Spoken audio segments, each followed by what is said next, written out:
महाराष्ट्रामध्ये मराठी भाषिक आणि विशेषतः त्यांच्या भावना कशा प्रकारे हे सरकार त्याला वागवतंय त्याचं एक उदाहरणच द्यायचं असेल तर मराठी भाषाच्या दिवसामध्ये पण या मुंबईत आणि महाराष्ट्रामध्ये आगळीवेगळी भूमिका राज्य सरकार करायला आपल्याला पाहायला मिळते। एका बाजूला मराठी भवन हे मुंबईचा स्थलांतर करून नवी मुंबईला 14 माळ्याचा बनवला जातोय। ज्या मरीन ड्राईव्हमध्ये मराठी भवन आणि संग्रहालय आणि चांगल्या रीतीने अत्याधुनिक लायब्ररी निर्माण करण्याचं काम आमच्या शासनाने केलं होतं त्याची अद्याप कुठच्याही प्रकारे माहिती नाहीये। पण दुसऱ्या बाजूला मात्र बिहार भवन एल्फिन्स्टन हाऊसच्या नावाखाली या मुंबई शहरामध्ये 36 माळीची बिल्डिंग 30 माळीची बिल्डिंग ही निर्माण करण्याचं काम केलं जातोय।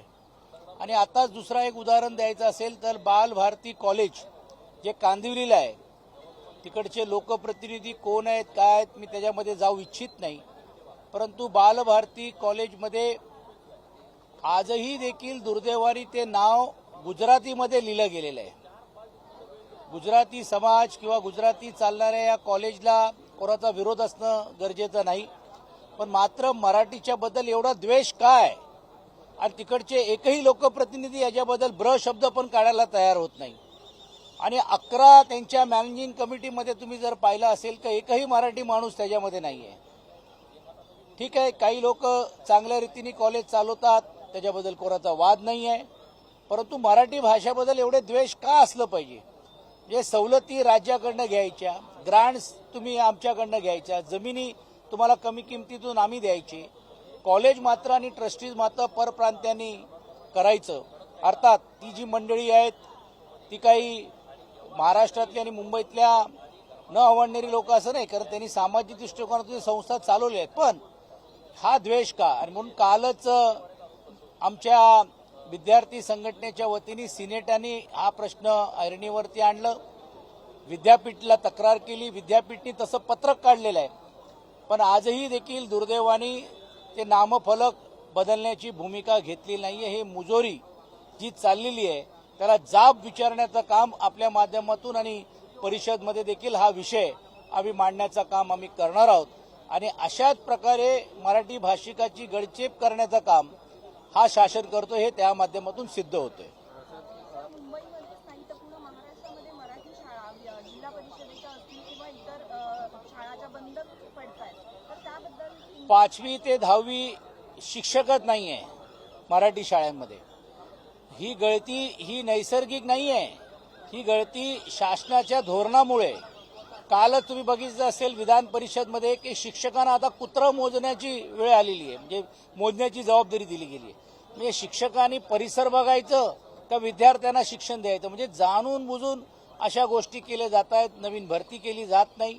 आणि मराठी शाळा अप्रत्यक्ष हे दुसऱ्यांना कसं देता येईल, आणि म्हणून तुम्ही बघितलं असेल की काही जिल्हा परिषदच्या शाळा किंवा नगरपालिकेच्या शाळांमध्ये अडाणी आता त्या शाळा घेण्याचा प्रयत्न करतायत। आणि ह्याची सुरुवात जर झाली तर लिहून घ्या की या राज्यामध्ये पण देखील हे शाळा खाजगीकरण करण्याचा डाव होतोय। हे जे आम्ही वारंवार बोलतोय ते या गोष्टीतून सिद्ध होत आहेत, कारण विद्यार्थ्यांची गळती नैसर्गिक न करता त्यांना शैक्षणिक जी मदत पाहिजे, शैक्षणिक जे त्यांना अभ्यासक्रमामध्ये त्यांनी ज्या गोष्टी द्यायला पाहिजे ते दुर्दैवाने हे सरकार देत नाहीये।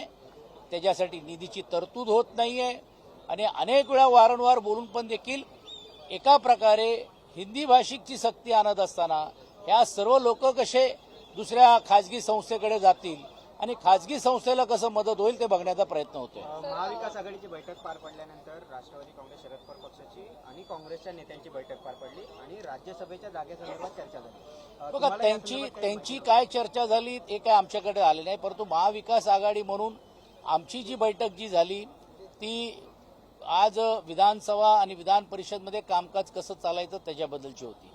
आम्ही त्या बैठकीमध्ये नसल्यामुळे मला माहित नाही तशी झाली आहे की नाही। ती परस्पर त्यांनी जर नाही आम्हाला कुठची माहिती दिली गेली नाहीये किंवा माहिती आम्हाला नाहीये, तुमच्याकडनंच मला कळतोय, परंतु ते नंतर त्यांच्या परस्पर जर बसले असतील तर मला असं वाटत नाही। आणि आमच्या स्तरावरती आमचा जो निर्णय घेण्याचा जो अधिकार आहे पक्षप्रमुख आदरणीय उद्धवजी असतील, आदित्यजी असतील, त्यांनी या अगोदर देखील भूमिका मांडलेल्या आहेत आणि पुढे देखील त्या भूमिका कायम राहणार आहे। दुसरीकडे मुंबईतील जी बेस्ट सेवा आहे ती खाजगीकरणाच्या उंबरठ्यावर आहे. बेस्टकडे स्वतःच्या मालकीच्या केवळ आता 249 बसेस आहेत, मात्र कंत्राटदारांकडे जवळपास 2,500 बसेस आहेत. एक प्रकार मुंबई महानगरपालिकेने एका प्रकारे फसवणूक करण्याचं काम या मुंबईकरांचं करत असताना आपल्या असलेल्या ठेवीतून कोटीवधी रुपये आता या बजेटमध्ये दाखवून फक्त सूद आणण्याचं काम केलेलं आहे. विकास कामाच्या नावाखाली या अगोदर 5,000 कोटीपेक्षा जास्त रस्ते जे कॉन्क्रिटीकरण करणार होते, काय अवस्था आहे आज रस्त्याची. एवढंच नाही तर बेस्ट सारखी ही जी सामाजिक एक लाईफलाईन आहे, एक सेवा पुरवणारी एक संस्था आहे, त्याला निव्वळ 1,000 कोटी दिलेत. अरे 1,800 कोटीपेक्षा जास्त कोटी रुपये तर ते कामगारांचे निवृत्ती झालेले त्यांची ग्रॅज्युटीचे कायदा आणि नियमप्रमाणे द्यायचे त्याला द्यायचे आहेत 400-500 कोटी रुपये. त्याहीपेक्षा कामगारांचं वेतन वाढची चर्चाही अद्याप होत नाहीये. मंत्रींना ज्यावेळी आम्ही जाब विचारला आम्ही बैठक घेऊ जनरल मॅनेजर कुठे आहेत आम्हाला माहीत नाही. साधा त्यांची त्या बाबतीतले ते कुठच्याही प्रकारे आम्हा संघटनेला किंवा लोकप्रतिनिधींना बोलवत पण नाही.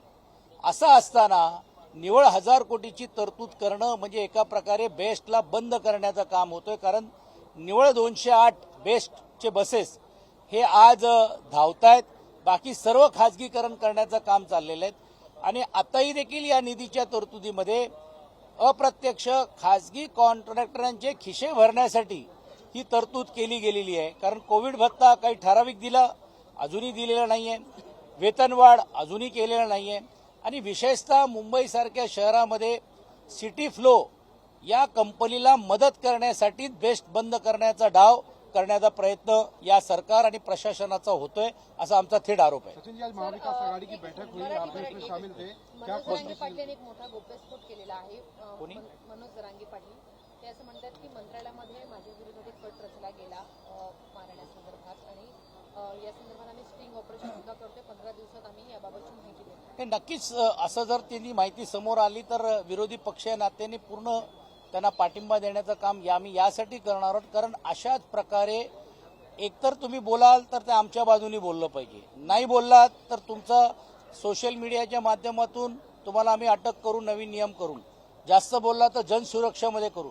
आणि ते नाही झालं तर तुम्ही बघता प्रवक्त्यांवरती हल्ले होत आहेत, सामाजिक लोकांवरती हल्ले होत आहेत. त्याचा एक भाग म्हणूनच मनोज जरांगेचा आवाज हा कायमस्वरूपी बंद करण्याचा प्रयत्न आहे का, तर ही वस्तुस्थिती माहिती आल्यानंतर नक्कीच त्या बाबतीतला आवाज उठवण्याचं काम आम्ही विरोधी पक्ष या नात्याने आम्ही करू.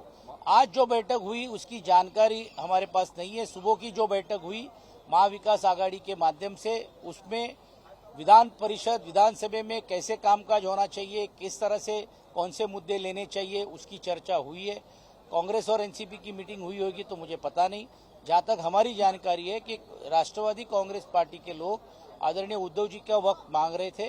मुझे ऐसा लगता है महाविकास आघाड़ी की बैठक हमारे साथ जो होनी है वो 1-2 दिन में होगी. अगर हुई तो ठीक है, नहीं तो हमने हमारी भूमिका और हमारे नेताओं ने हमारी भूमिका इसके पहले ही स्पष्ट की है. अब उस भूमिका में कुछ चर्चा कर सकारात्मक या नकारात्मक कुछ अगर है तो मुझे लगता है नेता उसके बारे में बात करेंगे. सचिन जी, इस समय महाराष्ट्र में जिस तरह से अजित पवार जी के मामले को लेकर नए नए खुलासे हो रहे हैं, रोहित पवार उस खुलासे के बाद डीजीसी की जो रिपोर्ट आई थी मरीन ड्राइव स्टेशन गया तो वहाँ पर कंप्लेंट नहीं लिया, लिखित रूप से शिकायत हालांकि ली गई. आज बारामती पहुंचे हैं, पत्रकारों से बातचीत कर रहे हैं. शिवसेना उद्धव ठाकरे दल की क्या भूमिका है, किस नहीं, हमने इसके बारे में स्थगन की मांग की थी जो हमको परिषद में उन्होंने देना चाहिए, ऐसी हमने बात की थी. क्योंकि इतने बड़े नेता ये जो आज हमारे यहाँ पे दुर्दैव से गए उसकी चर्चा भी नहीं हो रही है सभागृह में. सिर्फ शोक सभा के माध्यम से उतने तक के उनको हम सीमित रखेंगे क्या. और जिस तरह से रोहित पवार जी ने कुछ नई जानकारी दी, हमारा ऐसी अपेक्षा थी कि जानकारी सरकार ने लानी चाहिए थी सामने. वीसीआर के एक प्लेन को सिर्फ ग्राउंडेड कर ये विषय खत्म नहीं होगा. इसीलिए विपक्ष की तरफ से भी हम इसके बारे में आवाज उठाएंगे और इस पूरी चीज की जो जानकारी है ये सभी दलों के लोगों को देना चाहिए और सभी विधानसभा विधान परिषद में इसकी घोषणा करके दादा के ऊपर प्यार करने वाले और महाराष्ट्र की जनता को अवगत करना चाहिए. सचिन जी, एक रिपोर्ट जो है कि चाहे दादा की जो फ्लाइट मूवमेंट का जो लोग महाराष्ट्र सरकार से चेकआउट करते थे कि उन्हें कब जाना कहाँ जाना है, यहाँ से लेके वेसर कंपनी से लेके डीजी तक तकरीबन 27 से 30 लोगों की एक लिस्ट सुनाई दे रहा है कि नामों की लिस्ट जाहिर हो सकती है आने वाले दिनों में. क्या चाहे मंत्रालय के अधिकारी हो, चाहे वेसर से जुड़े मालिक हो, उनके लोग हो, चाहे डीजी से, तमाम लोगों के अगर नाम आते हैं सभी पर कार्रवाई होनी चाहिए. नहीं, कैसा है कि देखिए कार्रवाई तो हर एक व्यक्ति के ऊपर होनी चाहिए जिसने नेग्लिजेंस किया है। आज जिस तरह से एविएशन कह रहा है और उन्होंने सील वीसीआर का प्लेन को ग्राउंड और कुछ प्लेन ग्राउंड किए। मैंने कल भी कहा था कि बाहर के प्लेन जो भंगार में बिकते हैं उन लोगों को यहाँ पे परवानगी पहले कैसी दी। ये जो कंपनी जो चला रहे इनकी फाइनेंशियल कैपेसिटी क्या है, साथ ही साथ में इसको डेली इंस्पेक्शन होना चाहिए। 3-3, 6-6 सालों में उसका इंजन बदलने की प्राधान्य कायदे के अंतर है। जो एसओपीज है वो फॉलो नहीं किया, ऐसे सबके ऊपर कार्रवाई होनी चाहिए, ऐसी हमारी अपेक्षा। विजय वडेट्टीवार कहते हैं हमारी नेशनल पार्टी है तो हमें राज्यसभा की सीट मिलनी चाहिए। बहुत ही अच्छी बात है, वो नेशनल पार्टी है, उनका वो अधिकार, वो बात कर सकते हैं, लेकिन उसके लिए संख्या बल होना भी उतनी जरूरी है। और संख्या बल आज अगर हम देखेंगे तो विपक्ष में सबसे बड़ी पार्टी बोलकर हमारे पास वो संख्या बल है। लेकिन जैसे मैंने कहा कि इसकी चर्चा ऐसी जाहिर तौर के ऊपर नहीं हो सकती है।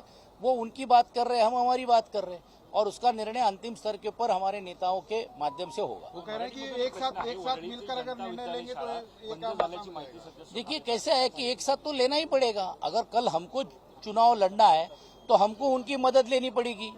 अगर कल उनको अगर चुनाव में अगर सामने जाना पड़ेगा तो उनको हमारी भी जरूरत लगेगी नहीं लगेगी। अगर कांग्रेस राष्ट्रीय स्तर की पार्टी है तो सिर्फ अपने 14 विधायकों के बलबूते के ऊपर वो राज्यसभा नहीं भेज सकते। हम भी 20 लोग हैं तो हम भी हमारे बलबूते पे नहीं, तो इसीलिए महाविकास आघाड़ी बोलकर ही इस चुनाव में हम सब लोगों को सामने जाना पड़ेगा और उसमें एक दूसरे का सहयोग लेना पड़ेगा। जो मदरसे का मामला है, मदरसों का ऑडिट होना जरूरी है।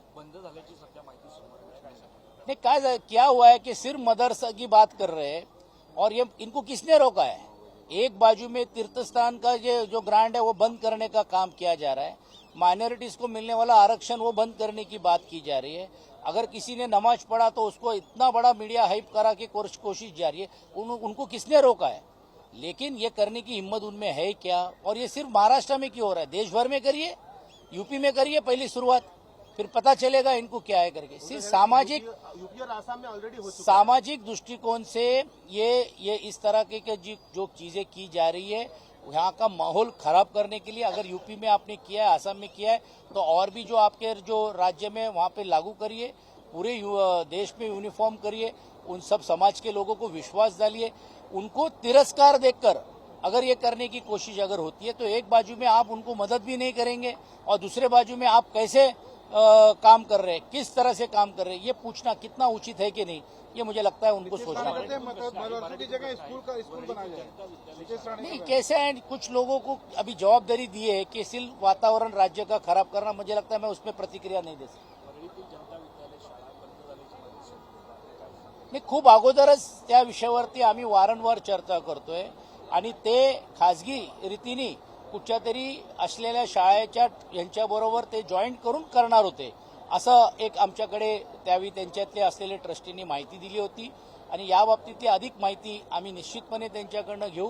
पण काही जरी झालं तरी वरळीची जनता कॉलनीतली असलेली जी जनता हायस्कूल आहे ती बंद होणार नाही, ही जबाबदारी शासनाची आहे, प्रशासनाची आहे आणि नैतिकताच्या आधाराने ती लोकप्रतिनिधीने आमची पण आहे आणि म्हणून आम्ही त्याच्याबद्दल आवाज उठवल्याशिवाय राहणार नाही।